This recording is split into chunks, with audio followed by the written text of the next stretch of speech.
ಬೆಂಗಳೂರಿನ ಕೆಫೆಯಲ್ಲಿ bomb blast ಪ್ರಕರಣಕ್ಕೆ ಸಂಬಂಧಪಟ್ಟಂತೆ ಈ ಪ್ರಕರಣವನ್ನ ನಿಭಾಯಿಸುವಲ್ಲಿ ಸರ್ಕಾರ ಎಡವಟ್ಟನ್ನ ಮಾಡಿಕೊಂಡಿದೆಯಾ? ತನಿಖಾಧಿಕಾರಿಗಳಿಗಿಂತ ಮುಂಚೆಯೇ ಮಾಹಿತಿ ಸೋರಿಕೆ ಆಗಿದೆ. ಸ್ಥಳಕ್ಕೆ ಭೇಟಿ ಕೊಟ್ಟಂತ ಡಿಸಿಎಂ ಹಾಗೆ ಗೃಹ ಸಚಿವರು ಕೂಡ ಹೇಳಿಕೆಯನ್ನ ಕೊಟ್ಟಿದ್ರು. ಆದರೆ ಪ್ರಕರಣ ನಡೆದು 10 ದಿನ ಆದರೂ ಕೂಡ ಆರೋಪಿಯನ್ನ ಬಂಧಿಸುವುದಕ್ಕೆ ಸಾಧ್ಯ ಆಗಿಲ್ಲ. ಘಟನೆ ನಡೆದಂತ ದಿನ ಅಂದ್ರೆ ಮಾರ್ಚ್ 1ರಂದು ಭೇಟಿಯನ್ನ ನೀಡಿದಂತ ಗೃಹ ಸಚಿವರಾಗಿರ್ಬೋದು, ಹಾಗೆ ಉಪಮುಖ್ಯಮಂತ್ರಿ ಡಿಕೆ ಶಿವಕುಮಾರ್ ಅವರು ಕೂಡ ಒಂದು ಹೇಳಿಕೆಯನ್ನ ಕೊಟ್ಟಿದ್ರು. ಆರೋಪಿಯ ಮಾಹಿತಿಯನ್ನ ಕಲೆ ಹಾಕ್ತಾ ಇದ್ದೀವಿ, ಕೆಲವೇ ಗಂಟೆಗಳಲ್ಲಿ ಬಂಧನದ ಒಂದು ಹೇಳಿಕೆಯನ್ನ ಕೊಟ್ಟಿದ್ರು. ಯಾರು ಅನ್ನೋದು ಕೂಡ ಗೊತ್ತಾಗಿದೆ, ಆದಷ್ಟು ಬೇಗ ನಾವು ಅರೆಸ್ಟ್ ಮಾಡ್ತೀವಿ ಅಂತ ಹೇಳಿಕೆ ಕೊಟ್ಟಿದ್ರು. ಆದ್ರೆ ಇಲ್ಲಿವರೆಗೂ ಆರೋಪಿ ಯಾರು ಅನ್ನೋದೇ ಗೊತ್ತಾಗ್ತಾ ಇಲ್ಲ. ಆದ್ರೂ ಅವತ್ತೇ ಬಂಧನದ ಹೇಳಿಕೆಯನ್ನ ಸಚಿವರು ನೀಡಿದ್ದನ್ನ ನಾವಿಲ್ಲಿ ಗಮನಿಸಬಹುದು. ಅದು ಎಲ್ಲೋ ಒಂದ್ ಕಡೆ ಎಡವಟ್ಟನ್ನ ಮಾಡ್ಕೋತಾ ಇದೆಯಾ ಸರ್ಕಾರ ಅನ್ನುವಂತಹ ಒಂದು ಡೌಟ್ ಕೂಡ ಕ್ರಿಯೇಟ್ ಆಗ್ತಾ ಇದೆ. ಒಂದ್ ಕಡೆ ಸಾಲು ಸಾಲು ಸಿಸಿಟಿವಿ ದೃಶ್ಯಾವಳಿಗಳು ಲಭ್ಯ ಆಗ್ತಾ ಇದೆ. ಆತ ಬೇರೆ ಎಲ್ಲೆಲ್ಲಿ ಓಡಾಡ್ದ, ಬಳ್ಳಾರಿ, ಕಲಬುರಗಿ ಈ ಭಾಗದಲ್ಲೆಲ್ಲ ಓಡಾಡಿರುವಂತಹ ಸಿಸಿಟಿವಿ ದೃಶ್ಯಾವಳಿಗಳು ಮಾತ್ರ ಲಭ್ಯ ಆಗ್ತಾ ಇದೆ. ಒಂದೆರಡು ದಿನದಲ್ಲಿ ಆರೋಪಿಯ ಬಂಧನದ ಬಗ್ಗೆ ಹೇಳಿಕೆಯನ್ನ ನೀಡಲಾಗಿತ್ತು. ಆದ್ರೆ 10 ದಿನಗಳಾದ್ರೂ ಆರೋಪಿ ಪತ್ತೆ ಮಾಡುವಲ್ಲಿ ಟೀಮ್ ವಿಫಲವಾಗಿದೆ. ಯಾರೋ ಕಿಡಿಗೇಡಿಯಿಂದ ಕೃತ್ಯ ಅಂತ ಸಿದ್ದರಾಮಯ್ಯ ಅವರು ಹೇಳಿಕೆಯನ್ನ ಕೊಟ್ಟಿದ್ರು. ಆ ಕಿಡಿಗೇಡಿಯನ್ನೇ ಹಿಡಿಯೋದಕ್ಕೆ 10 ದಿನಗಳಿಂದ ಸಾಧ್ಯ ಆಗಿಲ್ವಾ? ಪೊಲೀಸ್ ಇಲಾಖೆಗಿಂತ ಹೈಟೆಕ್ ಆಗಿದ್ಯಾ ಆರೋಪಿ ನೆಟ್ವರ್ಕ್? ಹಾಗಾದ್ರೆ ಆತ ಎಲ್ಲಿ ಅಡಗಿ ಕೂತಿದ್ದಾನೆ ಅನ್ನೋದ್ರ ಬಗ್ಗೆ ಯಾವುದೇ ಒಂದು ಸುಳಿವು ಮಾತ್ರ ಸಿಗ್ತಾ ಇಲ್ಲ. ಸಿಸಿಟಿವಿ ದೃಶ್ಯಾವಳಿಗಳನ್ನ ಆಧಾರವಾಗಿಟ್ಕೊಂಡು ಆತನನ್ನ ಪತ್ತೆ ಮಾಡಲಾಗ್ತಾ ಇದೆ. ಆತ ಮುಖಕ್ಕೆ ಮಾಸ್ಕ್ ಹಾಗೆ ಹ್ಯಾಟ್ ಹಾಕದೇ ಇರುವಂತಹ ಎಕ್ಸ್ಕ್ಲೂಸಿವ್ ಫೋಟೋ ಕೂಡ ವಿಸ್ತಾರ ನ್ಯೂಸ್ಗೆ ಲಭ್ಯ ಆಗಿದೆ. ಆದರೆ ಆತ ಎಲ್ಲಿ ಅಡಗಿ ಕೂತಿದ್ದಾನೆ ಅನ್ನೋದ್ರ ಬಗ್ಗೆ ಚಿಕ್ಕ ಸುಳಿವು ಕೂಡ ಪತ್ತೆ ಆಗಿಲ್ಲ. ಈ ಬಗ್ಗೆ ಮತ್ತಷ್ಟು ಡೀಟೇಲ್ಸ್ ಕೊಡ್ತಾರೆ ನಮ್ಮ ಪ್ರತಿನಿಧಿ SK ಮಂಜುನಾಥ್.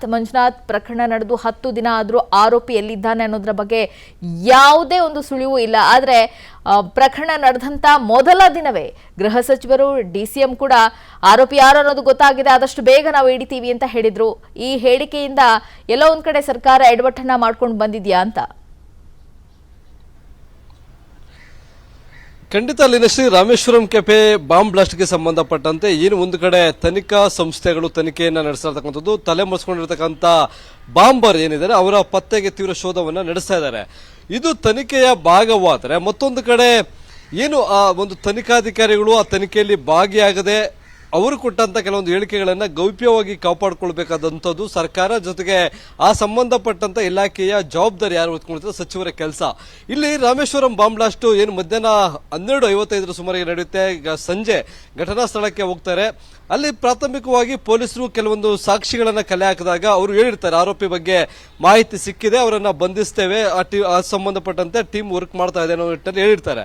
ಆದ್ರೆ ತನಿಖಾಧಿಕಾರಿಗಳಿರ್ಬೋದು ಅಥವಾ ಪೊಲೀಸ್ ಇಲಾಖೆ ಹಿರಿಯ ಅಧಿಕಾರಿಗಳು ಕೊಟ್ಟಂತ ಹೇಳಿಕೆಯನ್ನ ಮಾಧ್ಯಮಗಳ ಮುಂದೆ ಹೇಳ್ತಕ್ಕಂಥ ಸಂದರ್ಭದಲ್ಲಿ ತುಂಬಾ ಸೂಕ್ಷ್ಮವಾಗಿ ಮಾತನಾಡುವಂತ ಪ್ರತಿಕ್ರಿಯೆಯನ್ನ ಕೊಡಬೇಕಾದಂತ ಕೆಲಸ, ಆ ಜವಾಬ್ದಾರಿ ಆ ಸಂಬಂಧಪಟ್ಟಂತ ಗೃಹ ಇಲಾಖೆ ಸಚಿವರಿಗೆ ಇರುತ್ತೆ, ಜೊತೆಗೆ DCMಗೂ ಸಹ ಇರಬೇಕಾಗಿತ್ತು. ಆದ್ರೆ ಆವತ್ತು ಏನು ಆರೋಪಿಯನ್ನ ಇನ್ನೇನು ಕೆಲವೇ ನಿಮಿಷಗಳಲ್ಲಿ ಅಥವಾ ಕೆಲವೇ ಗಂಟೆಗಳಲ್ಲಿ ಹಿಡಿತಾರೆ, ನಮ್ಮ ಪೊಲೀಸ್ ಇಲಾಖೆ ಆ ನಿಟ್ಟಿನಲ್ಲಿ ಕೆಲಸ ಮಾಡ್ತಾ ಇದೆ ಅಂತಕ್ಕಂಥ ನಿಟ್ಟಿನಲ್ಲಿ ತುಂಬಾ ಭರವಸೆಯಾಗಿ ಒಂದು ಹೇಳಿಕೆಯನ್ನ ಕೊಟ್ಟಿದ್ರು. ಆದ್ರೆ ಇವತ್ತು 10 ದಿನಗಳು ಕಳೆದು ಸಹ ಆರೋಪಿ ಯಾರು ಅನ್ನೋದು, ಆತನ ಹೆಸರು ಸಹ ಪತ್ತೆ ಹಚ್ಚುವಲ್ಲಿ ಆ ಇಲಾಖೆಗಳು ಸಂಪೂರ್ಣವಾಗಿ ವಿಫಲ ಆಗಿರ್ತಕ್ಕಂಥದ್ದು. ಅದರ ಬೆನ್ನಲ್ಲೇ ಏನು ತನಿಖೆಯಲ್ಲಿ ಪೊಲೀಸರು ಮಾಡ್ತಕ್ಕಂಥದ್ದು ಇರ್ಬೋದು ಅಥವಾ NIA ಅಧಿಕಾರಿಗಳು ಕಲೆ ಹಾಕಿರ್ತಕ್ಕಂಥ ಮಾಹಿತಿಯನ್ನ ಇಂಚಿಂಚು ಬಿಡುಗಡೆ ಮಾಡ್ತಕ್ಕಂಥದ್ದು ಅಥವಾ ಹೇಳಿಕೆಯನ್ನ ಕೊಡ್ತಕ್ಕಂಥದ್ದು ಎಲ್ಲ ಒಂದ್ ಕಡೆ ತನಿಖೆಯ ಮೇಲೆ ಬಿದ್ದಂತ ಎಫೆಕ್ಟ್ ಅಂತಕ್ಕಂಥದ್ದು. ಪೊಲೀಸರು ಹೇಳ್ತಾರೆ ಮಾಧ್ಯಮಗಳಲ್ಲಿ ಆತನ CCTVಗಳನ್ನ ಪ್ರಚಾರ ಮಾಡಿದ್ದಕ್ಕೆ ಆತ ತಲೆಮರೆಸ್ಕೊಂಡಿದ್ದಾನೆ ಅಂತಕ್ಕಂಥದ್ದು. ಆದ್ರೆ ಇಲ್ಲಿ ಅದೇ ತನಿಖೆಯನ್ನ ಕೈಗೊಂಡಿರ್ತಕ್ಕಂಥ NIA ಮೊದಲಿಗೆ ಮಾಡ್ತಕ್ಕಂಥ ಕೆಲಸ ಆರೋಪಿಯ ಒಂದು ಫೋಟೋವನ್ನ ವೈರಲ್ ಮಾಡ್ತಕ್ಕಂಥದ್ದು. ಅದು ವೈರಲ್ ಆಗುತ್ತೆ, ಸೋಷಿಯಲ್ ಮೀಡಿಯಾದಲ್ಲಿ ವೈರಲ್ ಆಗುತ್ತೆ, ಯಾರೋ ಒಬ್ಬ ವ್ಯಕ್ತಿ ಅವತನ್ನ ನೋಡಿ ಒಂದು ಮಾಹಿತಿ ಕೊಡ್ತಾನೆ ಅಂತಕ್ಕಂಥದ್ದು. ಇಲ್ಲಿ ತನಿಖಾಧಿಕಾರಿಗಳು ಇಲ್ಲಿ CCTV ಅವರು ತನಿಖೆ ಮಾಡ್ತಕ್ಕಂಥ ಸಂದರ್ಭ ಯಾವುದೇ CCTV ಕೊಡ್ಲಿಲ್ಲ. ಆದ್ರೆ ಈಗ ಗೃಹ ಸಚಿವರು ಹೇಳ್ತಾರೆ ಆರೋಪಿ ಬಟ್ಟೆ ಬದಲಾಯಿಸಿರ್ತಕ್ಕಂಥದ್ದು ಇರ್ಬೋದು, ಆತ ಹೋಗಿರ್ತಕ್ಕಂಥ ರೂಟು, ಇವೆಲ್ಲವನ್ನ ಸಹ ಯಾವುದೇ ಗೌಪ್ಯತೆ ಕಾಪಾಡದೆ ಒಂದು ಮಾಧ್ಯಮಗಳ ಮುಂದೆ ಹೇಳ್ತಾ ಇದ್ದಾರೆ. ಅನುಕ್ಷಣದ ಸುದ್ದಿಗಳಿಗಾಗಿ ವಿಸ್ತಾರ ನ್ಯೂಸ್ ಯೂಟ್ಯೂಬ್ ಚಾನೆಲ್ ಸಬ್ಸ್ಕ್ರೈಬ್ ಮಾಡಿ. ಹೊಸ ಸುದ್ದಿಗಳ ನೋಟಿಫಿಕೇಶನ್ಗಾಗಿ ಬೆಲ್ ಐಕಾನ್ ಕ್ಲಿಕ್ ಮಾಡಿ.